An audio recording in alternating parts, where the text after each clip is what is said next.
What is this, uncle? Is very, very wrong, uncle. Is very, very wrong. பெண்களுக்கு மட்டுமா பொய் வாக்குறுதி கொடுத்து ஏமாத்துறீங்க? அரசு ஊழியர்கள், ஆசிரியர்களை ஏமாத்துறீங்க, விவசாயிகளை ஏமாத்துறீங்க, பரந்தூர்ல பாதிப்பே வராதுன்னு சொல்லி ஏமாத்துறீங்க, மீனவர்களை ஏமாத்துறீங்க, போதைப் பொருள் கலாச்சாரத்தை ஒழிக்காம ஏமாத்துறீங்க. ஐயோ ஐயோ ஐயோ, very very first uncle, very very first. எப்படி கேட்டாலும் இவங்க கிட்ட இருந்து எந்த பதிலும் வரப்போறதில்லை. ஏன்னா இருந்தா தானே. இப்ப ஆட்சியில இருக்கிற நம்மளுடைய அங்கிள் பதில் சொல்றது இருக்கட்டும். மக்களை நீங்க சொல்லுங்க, நீங்க உண்மையை சொல்லுங்க.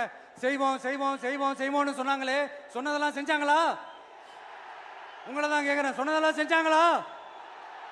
சத்தமா சத்தமா மை டியர் அங்கிள், கேக்குதா? மக்களோட சத்தம் கேக்குதா? இது வெறும் சாதாரணமான முழக்கம் தான். கூடிய சீக்கிரம் மக்களை போய் சந்திக்க போறேன், அவங்களோட மனசு விட்டு பேச போறேன். அதுக்கப்புறம் இந்த சாதாரணமான முழக்கம் இடி முழக்கமா மாறும். அத்தோட நிக்காது. அந்த இடி முழக்கம் தமிழ்நாட்டோட போர் முழக்கமா மாறும். அந்த போர் முழக்கம் உங்களை ஒரு நிமிஷம் கூட தூங்க விடாது. நடக்குதா இல்லையான்னு பாருங்க.